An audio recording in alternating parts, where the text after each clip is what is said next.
You have not entered into any competition here, just to relax. Just relax.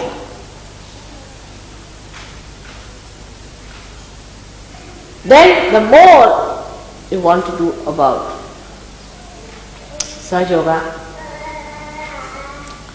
again you are tense. I have to meditate early in the morning, I have to get up tomorrow early in the morning. You see, you go on pestering yourself, whole night you won't sleep. And when you are meditating, you are dozing. Relax. God is looking after you, believe me. He is going to give you realization and He is going to look after you and He is going to wake you up in the morning too. But relax.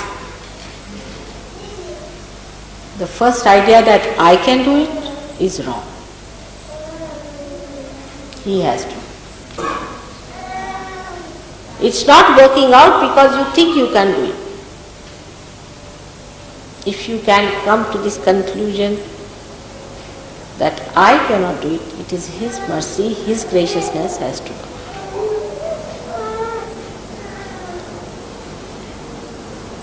But after realization, you have to do something in the sense, you have to desire. But when I say you have to desire it, again you will say, all right, now I am going to sit down here and nail myself to this place and I am going to sit down and desire it. This desire is a dead desire. You see, just pushed onto your head that, oh, I must desire, Mother has told I must desire. You have to be hungry. You don't say that I have to desire that, I have to be hungry. The hunger is from within, which is there, no doubt, but is clouded. The hunger is clouded because you have fear. If you put a goat before a tiger and give him to eat, he will reduce with that eating whatever it is. Because it has that fear that there is a tiger which is going to eat him. So first kill all the imaginary tigers around you. Again we come back to the same.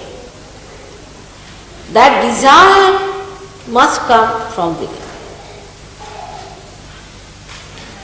And it is there. What is clouded? Relax.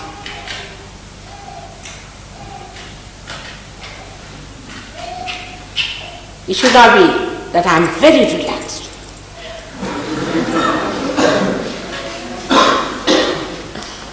It's China. It's simple. A relaxed person is just like a child.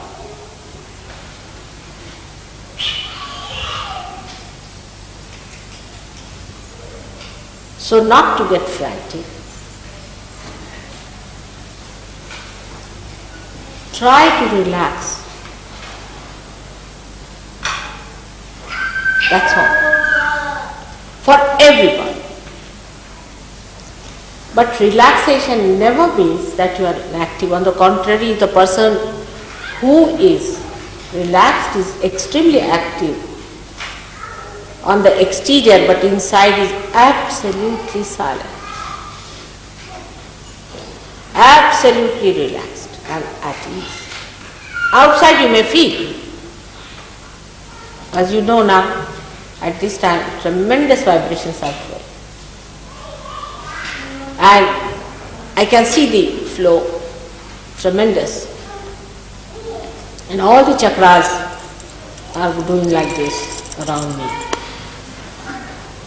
But I see them and they are playing.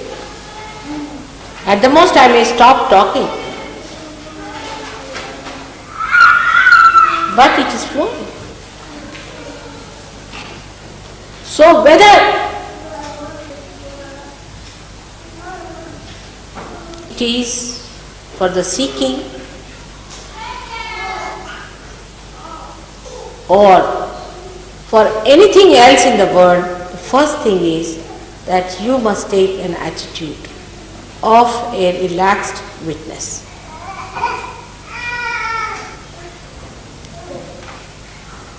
If you can do that, then those who are not feeling vibrations will definitely feel. I've seen people on whom I've been working, it wouldn't work out. Of course, they were not rude or even arrogant, but felt very sad that they couldn't get the vibration. So I said, all right, today you go and enjoy the flowers in the garden, enjoy the birds, and talk to the sky and come back to it. It works out. Because you have been always like this. In Sahaja Yoga, you don't have to achieve anything. You become.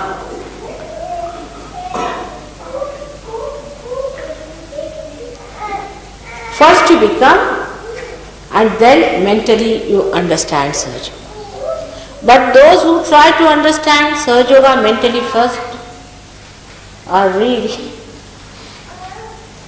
in for trouble. Because when you read it, it sounds so great and you think, oh God, where am I?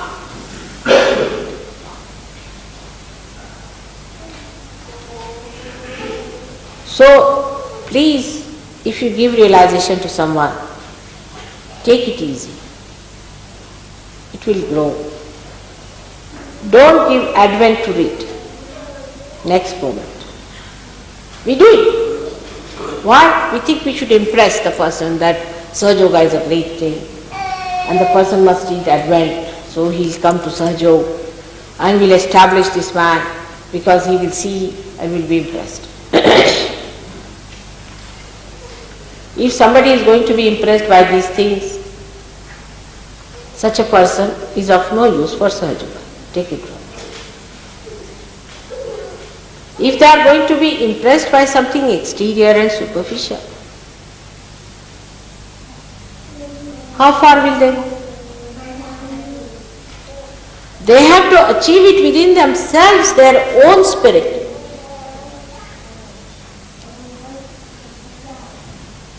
They have to be impressed by themselves, by their own achievement.